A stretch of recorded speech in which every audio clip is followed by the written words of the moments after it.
অদৃশ্য অব্যক্ত হইও তুমি নাথ, করুণায় হইয়াছ তবু জীবের সাক্ষাৎ। অদৃশ্য অব্যক্ত হইও তুমি নাথ, করুণায় হইয়াছ জীবের সাক্ষাৎ। লুকাও আপনে তুমি, প্রকাশ আপনে, জানি অনুগ্রহ করো তুমি, জানো সেই জানি রায় গৌর।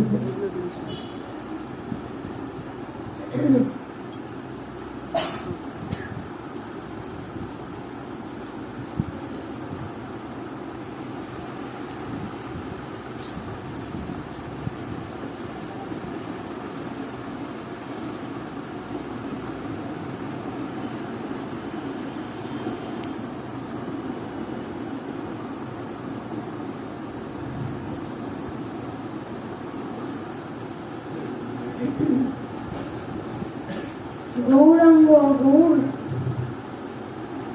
গোলকপতি ভগবান, যিনি গোলকপতি,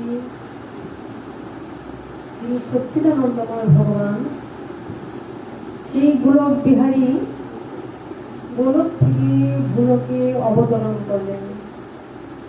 কেন না, এই কিছু বদ্ধ জীবকে উদ্ধারের জন্য। নয়তো ভগবানকে এই মর্তে এই ভূলোকে অবতরণ করার প্রয়োজন আছে কি?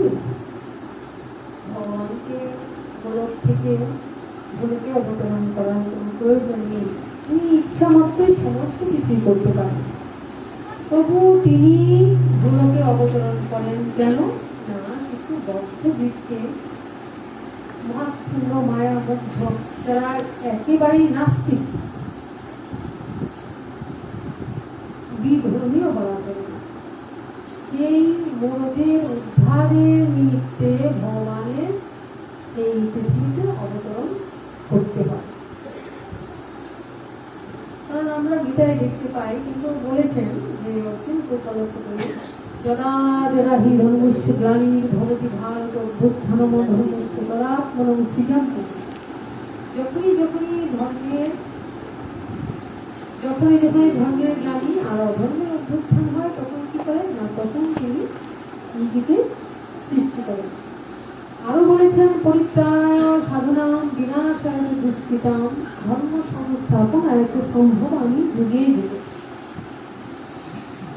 পরিত্রাণায় সাধনাম, তাহলে সাধুদের পরিত্রাণ করতে তিনি আসেন। কারণ এই সাধুরা কিন্তু অনেক দুঃখ কষ্ট পেতে হয়, এটার প্রমাণ আমরা ওই ভগবানের কথা থেকেই বুঝতে পারি। পরিত্রাণায় সাধনাম বলে যে সাধুদের কোনো দুঃখ কষ্ট নেই, সাধুদের পরিত্রাণের কি দরকার? তাহলে সাধুদের পরিত্রাণ করতে ভগবান আসেন। কারণ যখন পাপের পঙ্কিল আবর্তে মানুষ হাবুডুবু খেতে থাকে, সাধুরাও তখন অনেক নিষ্পেষিত, অনেক নির্যাতিত হয়। আমরা অনেক সময় কথায় কথায় কিন্তু বলি যে না, যারা ভগবানের ভজন করেন, ঠাকুরকে ডাকেন, তাদের কোনো সমস্যা হয় না, তারা ভালোই থাকে। এটা কথা আমরা বলি বটে, কিন্তু ভক্তদেরকে আরো অনেক যত বড় ভক্ত হবে, স্তর ভেদে তাদেরকে কিন্তু অনেক পরীক্ষা বেশি দিতে হয়। যেমন আমরা দেখি ইংলিশের ক্লাসে যখন পড়াশোনা করে তখন একটু কষ্ট কম হয়, উপরের দিকে উঠলে মাধ্যমিক দিলে একটু কঠিন হয়, উচ্চ মাধ্যমিক দিলে আরেকটু কঠিন হয়। তেমনি স্টেপ বাই স্টেপ আমাদের ভক্ত হতে গেলেও অনেক বাধা, অনেক বিপত্তি এড়িয়ে তবে আমাদের সে জায়গায় পৌঁছতে হয়। স্মুথ ভাবে আমাকে রাস্তা ছেড়ে দিবে, আমি ভক্ত হয়ে যাবো, এত সহজ নয়, তাই না? তাই আমরা এক জায়গায় দেখিও রাধারানীর কথার মধ্যে আমরা পাই, রাধারানী যখন কলঙ্ক পাচ্ছিলেন, রাধারানী যখন সবাই যখন তাকে কলঙ্ক দিচ্ছিলেন, বলিলা বিভিন্ন সমস্যার সৃষ্টি করছিলেন, তখন রাধারানী চোখের জলে ভাসছেন, কাঁদছেন, আর ভগবান যে ব্রহ্মা যোগী ঋষি, যে মহাদেব তোমার চরম চিন্তা করে, সর্বক্ষণ তোমার চরম চিন্তা করে, আর চরম চিন্তা করে কি করে আনন্দে বিভোর হয়ে থাকে, কোনো শুধুমাত্র আমরা জানি অভয়চরণকে আশ্রয় করলে কি হয় না, ভয় মুক্ত হওয়া যায়। অভয়চরণকে ধরলে আর ভয় কিসের বলি না? অভয়চরণকে আশ্রয় করলে কোনো ভয় নাই, ভয় মুক্ত হয়ে থাকা যায়। আর যার চরণ যোগী পায় না জগৎ ধ্যানে, ব্রহ্ম পায় না ব্রহ্ম জ্ঞানে, সে বিঞ্চি বাঞ্ছিত পদরজ কে এক নজর এক ঝলক দর্শন করার জন্য যুগী ঋষিরা বনে জঙ্গলে সংসার গৃহ বাড়ি ত্যাগ করে ওই বনে বাজারে গিয়ে নির্জনে গিয়ে আত্মানন্দে বিভোর থাকে। কেন? এত আনন্দ পায়, একটু যদি দর্শন করতে পারি আনন্দে তারা পরিচুম্বক থাকে। তাহলে রাধারানী যে সাক্ষাৎ ভগবানকে পেয়েছেন, কৃষ্ণকে পেয়েছেন, অথচ তার তো যন্ত্রণার শেষ নেই, কলঙ্কের শেষ নেই, দুঃখের শেষ নেই। কেন? রাধারানী প্রশ্ন করেছেন, হে প্রভু, তোমাকে ধরে এই ব্রহ্মা আনন্দে লিপ্ত করেন, মহাদেব বিভোর হয়ে থাকেন, যুগী ঋষিরা আনন্দ পান, তাহলে আমি কেন তো দুঃখ পাই, আমি কেন তো কষ্ট পাই? তাহলে এখানেও আমরা দেখতে পাই যে যত গভীর ভাবে ভগবানকে ভালোবাসে, আমরা তো ভালোবাসতেই জানি না বলি, আমরা ভালোবাসা কি জানি কি?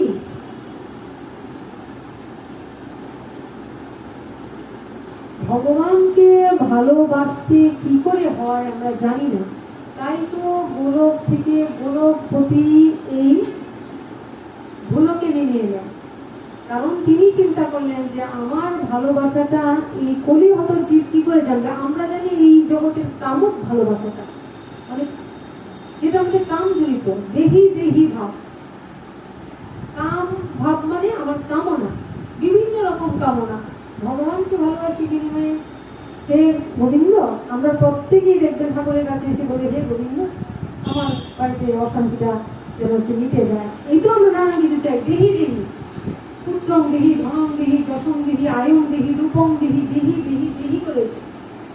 কিন্তু মহাপ্রভু দেখালেন, যিনি আপনি আচুরি প্রভু জীবের শিখান, তিনি দেখালেন, আমরা শিক্ষাশ্রমে দেখতে পাই, তিনি বলেছেন কি, ন ধনং ন জনং ন সুন্দরী কবিতাং বা জগদীশ কাময়ে মম জন্মনি জন্মনীশ্বরে ভবতার ভক্তি হইত কি করি। হে ভগবান, আমি ধন জন বা সুন্দরী রমণী, মানে ইহ জগতে দেহদারী কোনো পুরুষ হয়ে মনে করে যে আমার একটা সুন্দর স্ত্রী চাই। মানে নারীদের ক্ষেত্রে অনেক সময় দেখা যায় কেউ মনে মনে ভাবে একটা সুন্দর সুপুরুষ যেন পায়, তাই না? মহাপ্রভু এখানে দেখলেন কি, ন ধনং ন জনং ন সুন্দরী কবিতা বা জগদীশ কাময়ে, আমি যেন ধন জন বা সুন্দরী রমণী কামনা করি না, আমি কি কামনা করি না, জন্মে জন্মে যেন তোমার অভয় চরণে আমার কি হয় না, অহৈতুকী ভক্তি লাভ হয়। তাই অহৈতুকী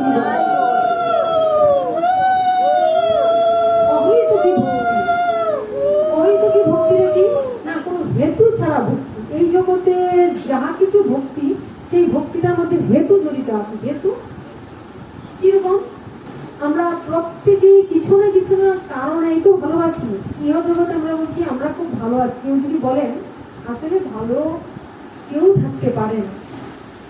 যদি দেখি কোনো জায়গায় ভালো আছে, জানবেন যে এখনো স্বার্থ লুকায়িত আছে, হ্যাঁ, তাই দেখা যাচ্ছে। কিন্তু কখন যে স্বার্থ চলে যাবে আমরা কেউ জানি না। ইহ জগতে ভালো থাকাটা অত্যন্ত কঠিন, কারণ এখানে ভালো কি করে থাকবো? এই জড় জগতে, বহিরঙ্গ জগতে এখানে প্রকৃত সুখ, এখানে প্রকৃত আনন্দ নেই। এটা কি এই চিন্ময় জগতের প্রতিবিম্ব, মানে বিকৃত রূপ, যেটা গোলকে আছে, সেই গোলকের বিকৃত প্রতিফলন এখানে, যার জন্য আমরা সেই শাশ্বত আনন্দ পাই না। এখানে আমরা প্রত্যেকেই দেখি যে কেউ কাউকে ভালোবাসার বিনিময়ে কিছু স্বার্থ জড়িত থাকে। এমনকি স্ত্রীর কথাই আমরা ভাবি, দেখা যায় স্ত্রী যদি স্বামীর যত্ন না করতে পারে, কয়দিন ভালোবাসবে? আসতে পারবে না তো, বা তখন তার বিরক্তি এসে যাবে, সে আমার সেবা শুশ্রূষা করছে না। আর স্বামী যদি সঠিকভাবে বাজার হাট না করে, স্ত্রী রক্ষণাবেক্ষণ না করে, হ্যাঁ, তার স্বামীকে কি ভালোবাসবে, রুগ্ন হয়ে পড়ে থাকলে ভালোবাসবে, সত্যি যেটা বাস্তব যেটা। তাহলে ভালোবাসা কোথায়? এখানে আমাদের স্বার্থ জড়িত। দেখেন দুই দিন মানে শুনতে অপ্রিয় হলে বলে যে অপ্রিয় সত্য কথা অনেক কঠিন বলতে নেই, কিন্তু সত্যি যা তা সত্যি আমরা স্বীকার করি, আমরা করি, তাতে অনেকে হয়তো মনক্ষুণ্ণ হয়। দেখবেন যদি আমাদের ভালো শাড়িটা ঘাড়িটা না দেন, ভালোভাবে না রাখেন, আমরা স্ত্রীরও খুশি হয় না, বা স্বামী যারা থাকে স্ত্রী যত্ন না করলে খুশি হয় না। আচ্ছা, এবার আমরা দেখি মা সন্তানের ক্ষেত্রে আমরা কথায় কথায় বলি যে পৃথিবীতে মায়ের ভালোবাসার কোনো বিকল্প নাই। মা এমন যে পৃথিবীতে যদি কেউ নিঃস্বার্থ ভালোবাসে, আমরা কথায় কথায় বলি মায়ের ভালোবাসার কোনো বিকল্প নেই, তাই না? কিন্তু সত্যি কি তাই? যদি আমরা তলিয়ে দেখি অপ্রিয় সত্য অনেক কঠিন হয়, কিন্তু যখন আমরা সত্য কথা বলি সত্যের সঙ্গে তো সমস্ত সত্য কথা চলে আসে না। দেখবেন মা যে ভালোবাসে অন্তরে অন্তঃস্থলে, কিন্তু মার মনে হয় যে আমার সন্তানটা আমার কথা মতো চলুক। হ্যাঁ, আজকে যদি ভুল করে সন্তান একটা ভুল করে ফেললো, ধরেন একটা সাধারণ দৃষ্টিতে দেখে অনেক সময় যদি সেই সন্তানটাকে ভালোবাসতে, সে তার মনের মতো করে সেই সন্তানটা তার নিজের ইচ্ছে বিয়ে করলো, বাবা আমাকে ক্ষমা করতে পারেন, তাকে ভুলুক্ত করে দেন, এমনই হয়। আবার সন্তানটা মাকে ভালোবাসতে পারে না। তাহলে আমরা কোথায় ভালোবাসা পাই? সবকিছুর সঙ্গে সম্বন্ধ জড়িত। আমার মা যদি সন্তানকে ভালোবাসে, বলে বাবা মাকে ভালোবাসছে, বাবা জানে ও আমার ঔরজাত সন্তান, মা জানে ও তো আমারই সন্তান, না কাটা ধন, সুতরাং আমার সন্তান বলে তাকে যতটুকু ভালোবাসবো, আরেকটা সন্তানকে ভালোবাসতে পারে না। তাহলে এখানে প্রতিটা জিনিসই বিকৃত, প্রকৃত ভালোবাসা আমরা এই পৃথিবীতে পাই না। তবে হ্যাঁ, যারা ভগবানকে আশ্রয় করেছেন, যারা ভগবান তত্ত্ব, ভগবানকে উপলব্ধি করেছেন, তারা অনেকটা ভগবানকে ধরে ওই ভালোবাসার জগতে ভালোবাসা মানে এই ভালোতে বাস করার চেষ্টাটা করে। আমরা যে ভালোবাসবো, আমাদের হৃদয়ের বাসাটাই তো ভালো নেই। হ্যাঁ, বলছে আমাদের হৃদয়ের ভাষাটা কি? ভগবানকে যে হৃদয়ে রাখবো, ঈশ্বরকে যে হৃদয়ে রাখবো, সেই আমাদের হৃদয়ের বাসাটা কি করে ভালো থাকে? এখানে কাম, ক্রোধ, লোভ, মদ, মোহ, মাৎসর্য, এই বিকার, যে রাধারানী কাঁদছিলেন আর বলছিলেন যে প্রভু তোমাকে ভালোবেসে সবাই এত আনন্দ পায়, আমার এত কষ্ট কেন, আমার এত লাঞ্ছনা কেন, আমার এত কলঙ্ক কেন? তাহলে এখানেও আমরা দেখতে পাই যে যত গভীর হবে তত আমাদের কঠিন পরীক্ষা দিতে হবে। আমরা কখনো কখনো ভগবানের কথা বলতে গিয়ে একটু জাগতিক কথা জানি, কেন এই দেহটাই তো জগতের। হ্যাঁ, কারণ এই দেহটাকে আশ্রয় করে আমাদের রং, রূপ, রস, গন্ধ, শব্দ, স্পর্শ অনুভব করি, তবেই তো আমরা আধ্যাত্মিক উপলব্ধি করতে পারি। এই দেহটা না ধারণ করলে তো কিছুই করতে পারি না। তাহলে আমাদের এই জগৎ থেকেই শিক্ষা নিতে হয়। আমরা এই দেহটা দিয়ে স্পর্শ করি, কোনটা শীতল, কোনটা কোমল, কোনটা ধরলে আমার ঠান্ডা হবে, কোনটা গরম হবে, অনুভব করি। সুগন্ধ, দুর্গন্ধ আমরা অনুভব করি। তদ্রূপ এই অনুভব থেকে আমরা যখন সূক্ষ্ম অনুভবে যাই, এই সূক্ষ্ম অনুভব থেকে আস্তে আস্তে অনুভব করি এই যে হাওয়াকে দেখতে পাচ্ছি, হাওয়াকে বুঝতে পারছি না, অথচ হাওয়াটা আছে সত্যি, আমরা স্বীকার করি, কিন্তু হাওয়াটাকে আমরা ধরতে পারি না, দেখতে পারি না, কিন্তু অনুভব তো করি। এই যে পৃথিবীতে এলাম, পৃথিবীতে আসছি আমরা, এই কলি যুগে ধর্ম এত বিকৃত হয়ে গেছে। একদিন এক সাধু আমাকে বলছিলেন যে দেখেন, এখন আমরা ধর্মগ্রন্থ এমন পাই, আমাদের ধর্মগ্রন্থ এমন হয়েছে যে আটার মধ্যে যেমন এক ছিটে নুন দিলে সারটুক পাওয়া যায়, এখন ধর্মগ্রন্থতেও আমাদের এমন হয়েছে, কারণ আমরা সারটা তুলে ধরি। আমি তো আমাকেই চিনি, আমি আমাকেই চিনি না, আমি ভগবানকে চিনব কি করে? এই কলি যুগে আস্তে আস্তে ধর্ম যখন বিলুপ্ত হচ্ছে, যখন আমাদের হৃদয়ের ভালোবাসা, বিশুদ্ধ ভালোবাসা লুপ্ত হয়ে যাচ্ছে, তখন আমরা কি করে ভগবানকে উপলব্ধি করব, কি করে আমরা ভগবানকে জানব? তাই তো গোলকপতি গোলক থেকে ভুলকে এলেন। গোলক থেকে ভুলকে এলেন আমাদের ওই প্রেম ধন দান করার জন্য, প্রেম দেওয়ার জন্য, প্রেম কি শিখানোর জন্য। আপনি আচরি প্রভু জীবের শিখায়, নিজে আচরণ করে তিনি জীবকে শিক্ষা দেবেন। কেন শিক্ষা দিতে এলেন? প্রথমেই বললাম যে ভগবানের তো আসার দরকার নেই। ভগবান চিন্তা করলেন এই জীব কি হচ্ছে না, আমাকে ভুলে গেছে। সত্য ত্রেতা দাপর এই কলিতে এসে জীবের অবস্থা এমন অবনতিত হয়েছে, জীব ভগবানকে ভুলে গেছে, আত্মবিস্তৃত হয়েছে, কি কৃষ্ণ বিস্তৃত হয়েছে। কৃষ্ণ ভুলি জীব অনাদি বহির্মুখ, অতএব মায়া করে দেয় সংসার দুঃখ। যেহেতু কৃষ্ণ বিস্তৃত হয়েছে, ভগবানকে ভুলে গেছি, তাই আমি দুঃখ পাচ্ছি। তো ভগবান কি, আমিই বা কি, আর আমি কেন দুঃখই বা পাচ্ছি, সেগুলি আমাদের আগে জানতে হবে। তো ভগবান সচ্চিদানন্দময় ভগবান, যিনি সৎ, যিনি চিৎ, যিনি আনন্দময়, যিনি সচ্চিদানন্দময়, যিনি আনন্দ সাগরে হাবুডুবু খান, যার এতটুকু অভাব নাই, যার এতটুকু দুঃখ নাই, যার এতটুকু কষ্ট নাই, তিনি নিদারুণ হাহাকার, নিদারুণ দুঃখ, অভাব নিয়ে মনে হয় যেন কাঁদছেন। জীব তো দুঃখে কাঁদে, কষ্টে কাঁদে, ভগবান কেন কাঁদছেন? তো ভগবান কাঁদছেন আমাদের জন্য। উচ্চস্বরে কাঁদেন প্রভু জীবেরও লাগিয়া, চেতন করান জীবে কৃষ্ণ নাম দিয়া। তা আমরা কি অচেতন? অচেতন নয়তো কি? কেউ দেখেন অজ্ঞান অচেতন হয়ে পড়ে যায়, সেন্সলেস হয়ে, এটাও যেমন অচেতন। আবার কেউ এই সুস্থ শরীরে অবস্থান করেও আমরা অচেতন। যেমন আমরা কেউ অন্ধ থাকলে আমরা বলি না সে চোখে দেখে না, সে অন্ধ। তো চোখ থাকলেও অন্ধ হয়, এটা আমরা মানি। তো চোখ না থাকলে যেমন অন্ধ হয়, আমরা বলছি অন্ধ, সে দেখে না, সে তো বাহ্যিক জগৎ দেখছে না, তাই না? কিন্তু এই আমাদের চক্ষু, এই চক্ষু থেকেও আমরা অন্ধ। তাই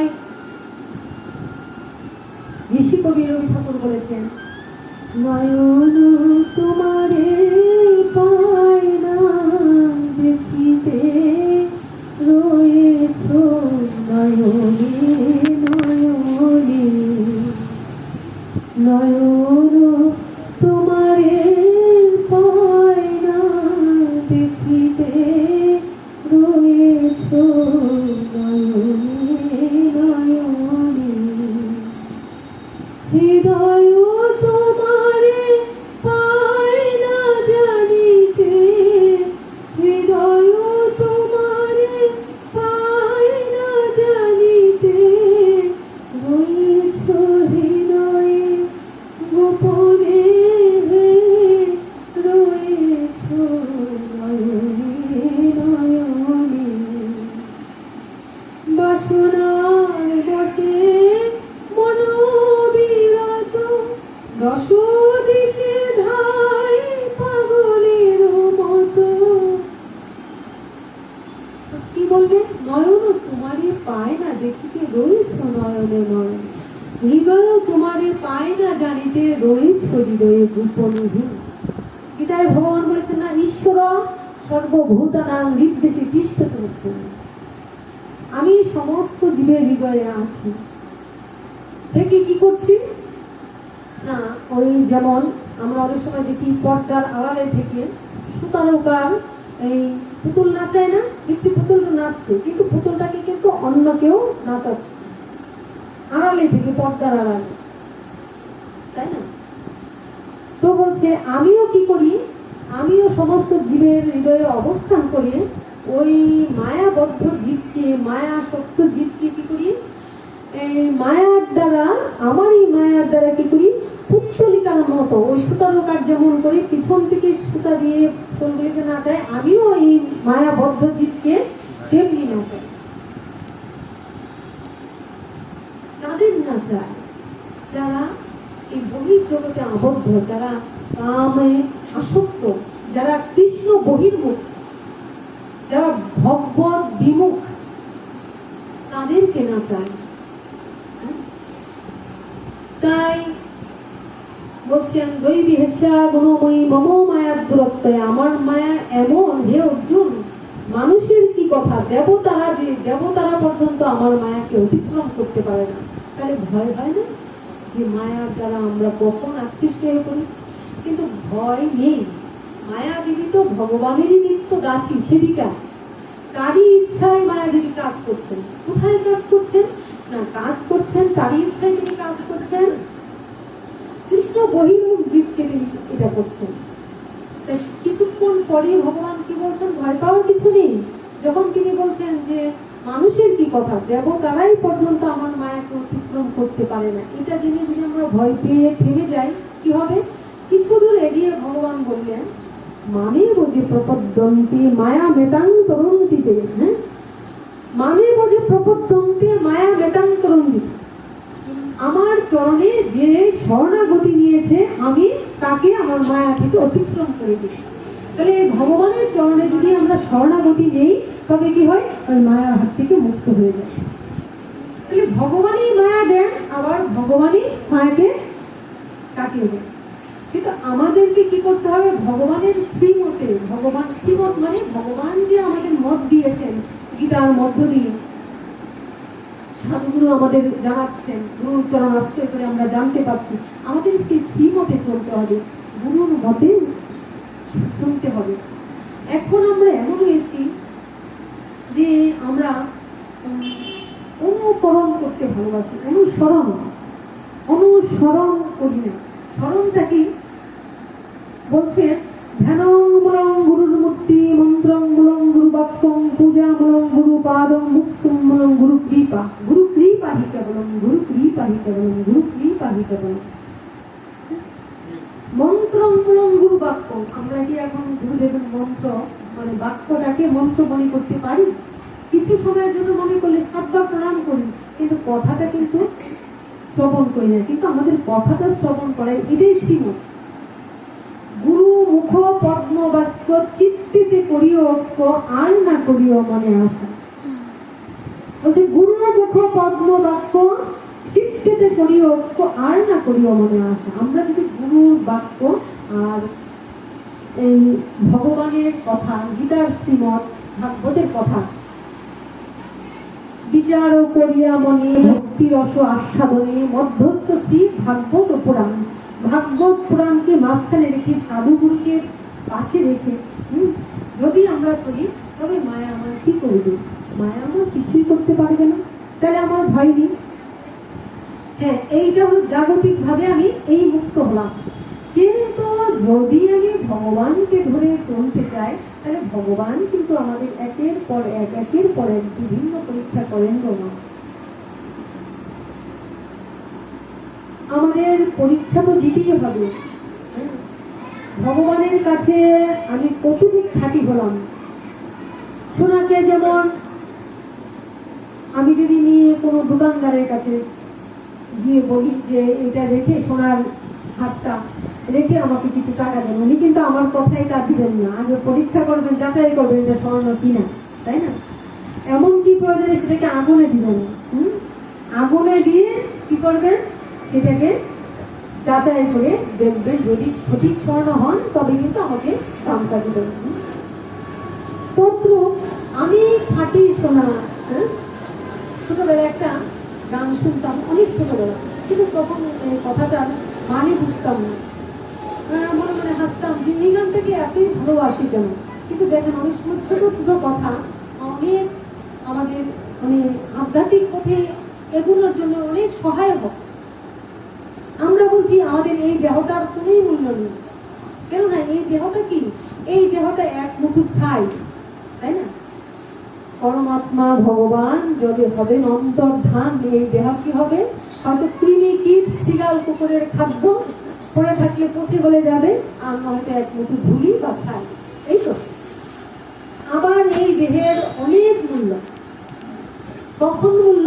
যদি আমি হরি ভজন করি, যদি আমি কৃষ্ণ ভজন করি, যদি ভগবত সেবায় আমার এই দেহটা লাগে, তবে এই দেহের অনেক মূল্য। এই দেহকে মূল্য দেওয়ার জন্যেই আমরা মনুষ্য দেহ ধারণ করে এলাম।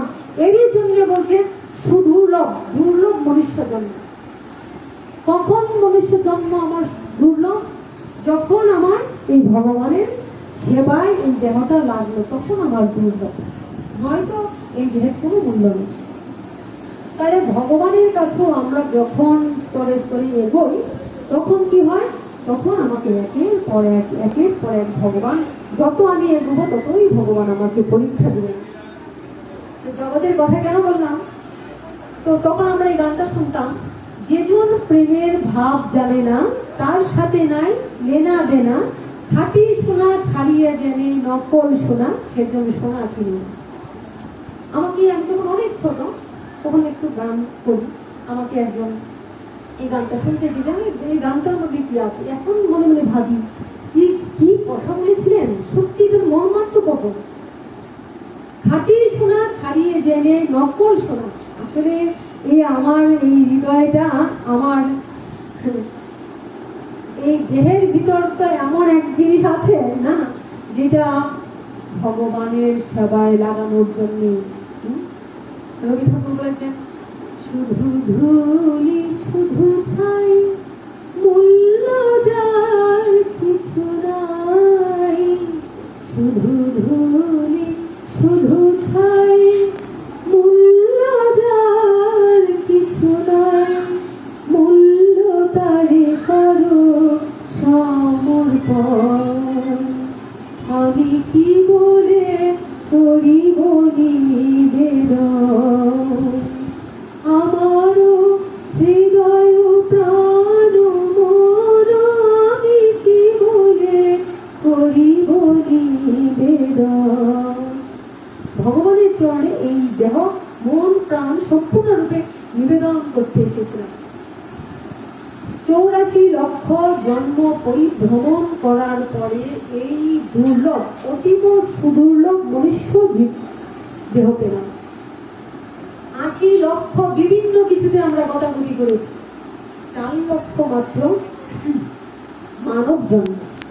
তাতেও আমাদের জীবন যে কতভাবে শেষ হয়ে যায় আমরা জানি না। হয়তো মানুষ হয়ে এলাম, হয়তো বদন ধারা নেই, কৃষ্ণ বলতে পারলাম না, হয়তো বর্ণ নেই, কানা বলি না, কথা কৃষ্ণর নাম শ্রবণ করতে পারলাম না, হয়তো মানুষ হয়ে এলাম, চোখ দুটো নেই, সাধু সঙ্গ হলো না, আমার ভগবান দর্শন হলো না। এইভাবে আমাদের বহু জীবন শেষ হয়ে যায়।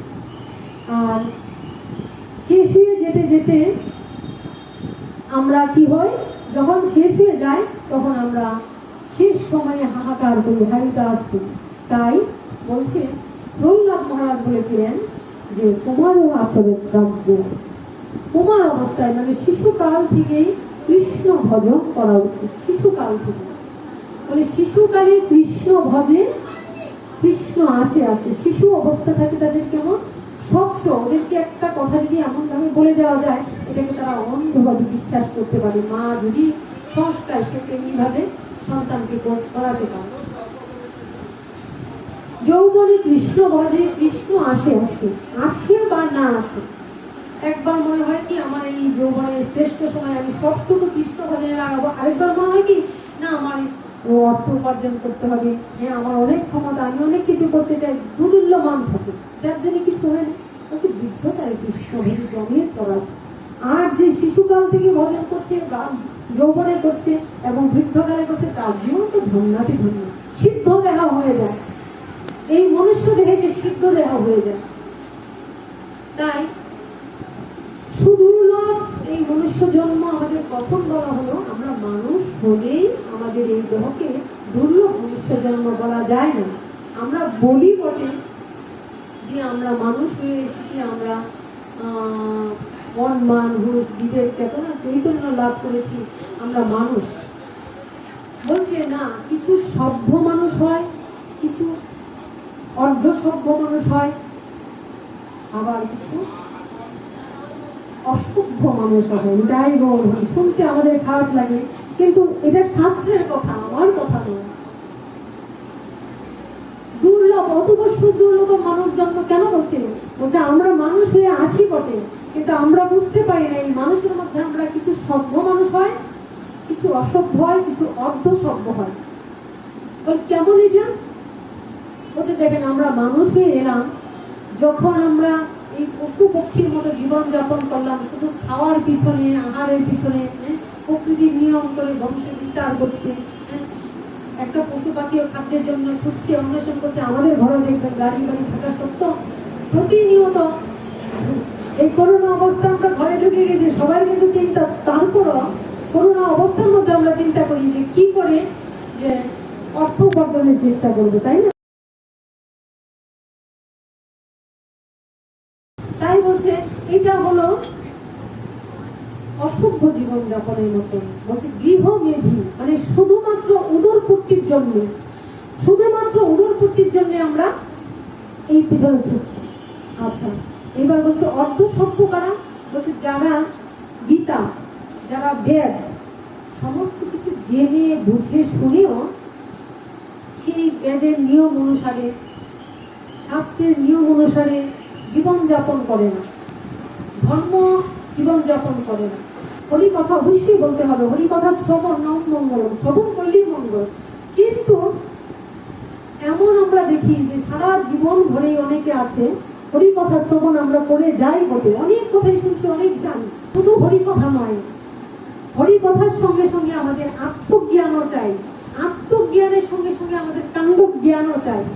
হ্যাঁ, কেননা অনেকে, আমি একটু আঘাত পাবেন না কেউ, কারণ আমরা নিজেকে উপলব্ধি করার জন্য আপনাদের সঙ্গে বলি।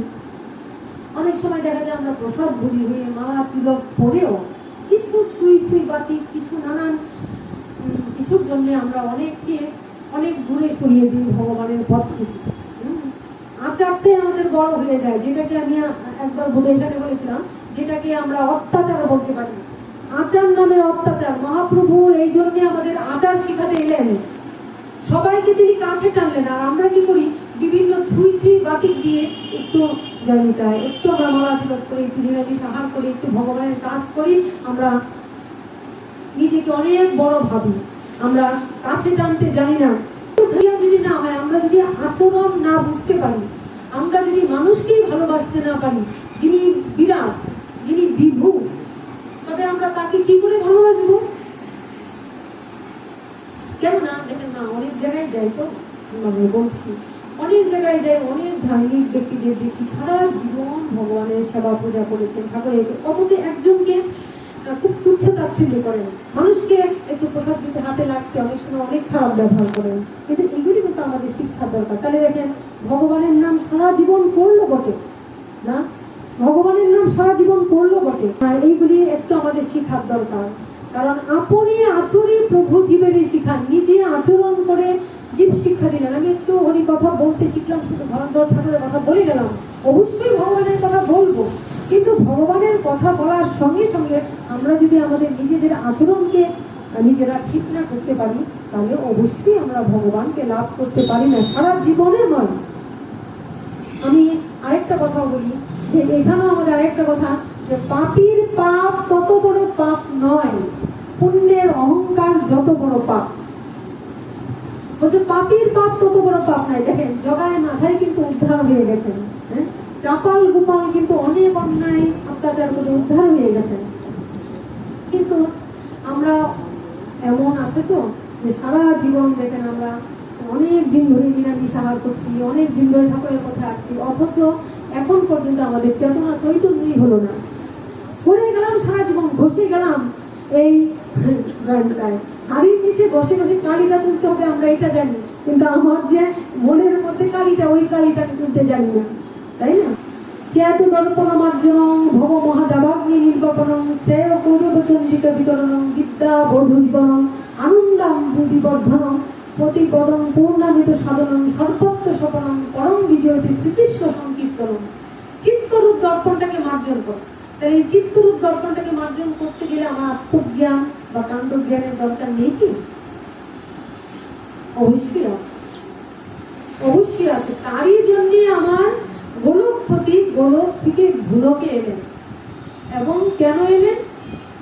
এই আমাদেরকে আচরণ শিক্ষা দেওয়ার জন্য। তিনি যখন এলেন তখন চণ্ডাল আচণ্ডাল, হ্যাঁ, সবাইকে তিনি কুল দিলেন, সমস্ত ভেদাভেদ ফুটে গেল। কিন্তু এখন আমরা সাধুগুরুর কাছে গিয়ে তিনি যদি সেটা শুধরাতে পারছি, পারি না তো।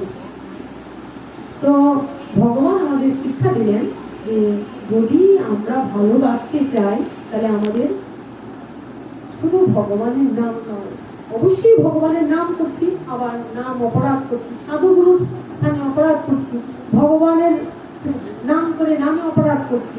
তাহলে এই অপরাধগুলি যদি আমরা না জানি, যদি আমার কিভাবে এগোতে হবে এগুলি আমরা না জানি, তাহলে কি করে আমরা ভগবানের পথে এগোবো? তাই বলছে আমি কি, কে আমি, কেন আমায় যাদের তাপত্রয়, ওই প্রশ্ন না করিলে কই চিহিত হয়, কেমন হিত হয়? আমি কে? তো আমি তো একটা এই রক্ত মাংসের গড়া একটা মানুষ নই, বা আমি অমুক তমুক রাম শাম যদু মধু কিছু নই, বা আমি ভারতীয় বা বাংলাদেশি, এমন ব্যাপার নয়। তাহলে আমি কে? আমি চিন্ময় আত্মা। আমি চিন্ময় আত্মা। সে আত্মা কি? পরমাত্মার অংশ, যাকে আমরা পরমেশ্বর ভগবান বলি, ঈশ্বর বলি, যাকে আমরা ভক্তরা ভগবান বলি, তার অংশ আমরা। তাহলে তার অংশ যদি আমরা হই, তাহলে অংশের কাজ কি? অংশের কাজ অংশের সেবা করা। জীবের স্বরূপ হয় কৃষ্ণের নিত্য দাস, কৃষ্ণেরই তপস্যা শক্তি ভেদাভেদ প্রকাশ। জীবের স্বরূপ কৃষ্ণের নিত্য দাস। তাহলে আমরা যদি ভগবানের নিত্য দাস হই, তাহলে ভগবানের সেবা করাই আমাদের একমাত্র কর্ম। কিন্তু আমরা কি ভগবানের সেবা করতে পারি? আমরা তো করি মায়ার সেবা। আমরা প্রতিনিয়ত এই ভূতের জায়গায় কেটে কেটে মায়ার সেবা করে চলেছি। তাহলে ভগবানের সেবা আমার কখন শুরু হয়? বলছে যে সাধুগুরুর চরণ আশ্রয় করি, অভিমান শূন্য হয়ে যদি আমরা কৃষ্ণ নাম করি, এই নাম করি, ভগবানকে ভালোবাসতে চেষ্টা করি, কোনো অপরাধ, কোনো রকম কোনো অপরাধ না করি, অপরাধ শূন্য হয়ে যদি নাম করি, সেদিন আমার ভগবানের নামে ক্রিয়া হয়, নতুবা নয়। তাহলে গৌর হরি কি করেছেন? গৌর হরি এলেন এই মর্তে। এই মর্তে এলেন কি জন্যে? তিনি চিন্তা করলেন ওই যে দাপরে রাধা কৃষ্ণ মিলিত তনু, ইনি গৌর সুন্দর হয়ে এলেন। রাধা কৃষ্ণ এক আত্মা দুই দেহ ধরি, অনন্য বিলসে রস আস্বাদন করি। রাধা কৃষ্ণ কি বলছে? এক আত্মা দুই দেহ ধরি, অনন্য বিলসে রস আস্বাদন করি। তারপরে তিনি কি ছিলেন? রাধা কৃষ্ণ দুই ছিলেন। তো দুই হয়ে তিনি লীলা করলেন কেন? ওই রাধারানীর প্রেমকে জীবকে শিক্ষা দেওয়ার জন্য। রাধার মধ্যে আমাদের জীবাত্মা, আমরা জীব স্বরূপ কিভাবে রাধার প্রেমকে হৃদয়ে ধারণ করে কি করে ভগবানের দিকে অগ্রসর হবো, তার জন্য ভগবান শিক্ষা দিতে চাইলেন। কিন্তু আমরা নিতে পারলাম না। কেন নিতে পারলাম না? আমরা অনেকেই দেখি ভগবানের দোষ ধরি, কেননা এখনো শুনি, এখনো ভগবান কৃষ্ণকে অনেক ভগবান বলে মানতেই চান না। অনেকে বলেন কৃষ্ণ বহু গোপিনীদের নিয়ে লীলা করেছেন, অনেক কথা হয় তো যে কৃষ্ণ এই করেছেন ওই করেছেন, হয় না? তাহলে দেখেন আমাদের যদি কাণ্ড জ্ঞান থাকতো, আমাদের যদি আত্মচেতনা থাকতো, আমরা যদি ভগবানকে উপলব্ধি করতাম, তাহলে আমাদের ভিতরে কখনো এই প্রশ্ন আসতোই না। কাকে বলছি, কাকে বলছি, তাই এইটুকু আমরা বুঝি না। তাহলে বলছে ওদেরকে জানিয়ে, যদি আপনারা তো ভক্ত, আপনাদের সঙ্গে সেটা বলার অপেক্ষা রাখে না, কিন্তু তারপরও বলি নিজেকেও চেতনা আবার সচেতন করার জন্য। তো কি করলেন? যেহেতু কৃষ্ণের বিভিন্ন ভুল ধরতে লাগলেন যে রাধার সাথে এই করেছেন, নারী পুরুষ ভেদ করে এখানে অপরাধ করছেন, তখন আমার ভগবান চিন্তা করলেন যে না, আমাকে কি করতে হবে? না, আমি এবার রাধাকে নিজের সঙ্গে মিশিয়ে, এবার দুই দেহ এক হয়ে, দুই থেকেই এক হয়েছেন, এক থেকে দুই হয়েছেন, তো আমি দুই দেহ এক হয়ে একাত্ম হয়ে যদি পৃথিবীতে যাই, পুরুষ দেহ হয়ে যায়, তাহলে তো দুষ লাগবে। রাধা কৃষ্ণ হয়ে যখন আসলেন, ভগবানজি এত লীলা করলেন, শুধুমাত্র ভক্ত যারা তারাই নিতে পারলেন, কিন্তু অনেকে তো দুষ ধরল। কিন্তু এইবার তিনি কি হয়ে এলেন? অনর্পিত চরিত্রা, যা কোনো দিন কোনো কালে অর্পণ করা হয় না, সেই এমন প্রেম, তাই তাকে বলা হইল মহাবদান্য। দান করলেন যেটা কোনো যুগে কোনো কালেই কোনো ভগবান কোনো অবতার দান করেন না, যা মহাপ্রভু দান করলেন। কেননা তিনি ওই পুরুষ দেহ যখন হয়ে এলেন তখন তো তাকে কেউ ধরতে পারল না। গোলক থেকে ভুলকে এলেন। এখানে রসিক ভক্ত রস করে বলছেন যে দেখেন তিনি কাঁদছেন কেন? তিনি তো ভগবান সচ্চিদানন্দময়, তো তিনি কাঁদছেন কেন? তিনি গোলক থেকে ভুলকে এলেন কেন? রসিক ভক্ত বলছেন যে লোভ, আমরা বলি না যে লোভে পাপ, পাপই মৃত্যু। রসিক ভক্ত মজা করে বলছেন যে লোভে পাপ, পাপে মৃত্যু, মানে পাপে পতন। গোলকের যিনি মানে এত শরীরসহ্যপূর্ণ ভগবান, যিনি আনন্দময় সচ্চিদানন্দময় ভগবান, আজ তিনি কি করছেন? কাঁদছেন। আজ তিনি গোলক থেকে ভুলকে এলেন। তাহলে তার পতন হলো কি কারণে? পতন হলো আমরা ভেবেছি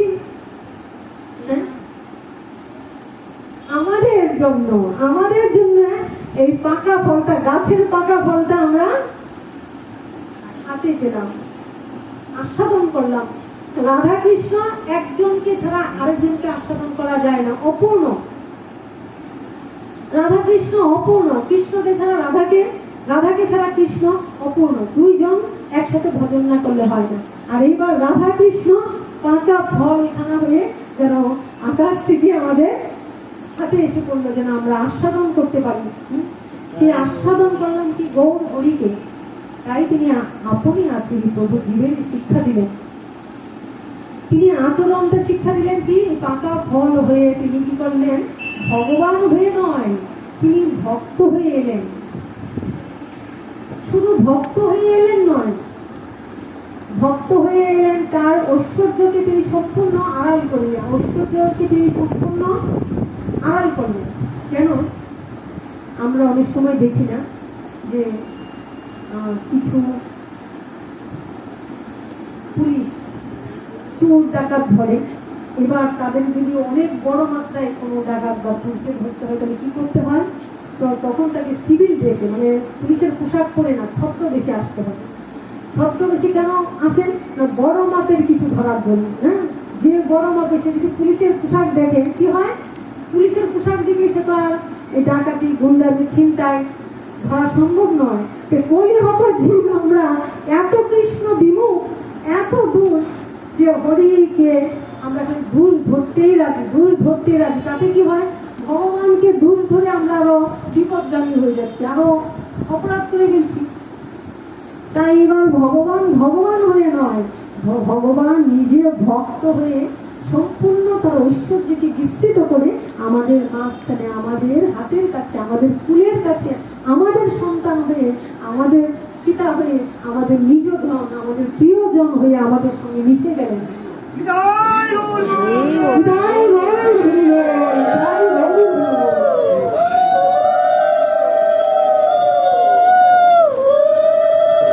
একবার হরি বল বলে ভাসুর উঠে নয়নের জলে,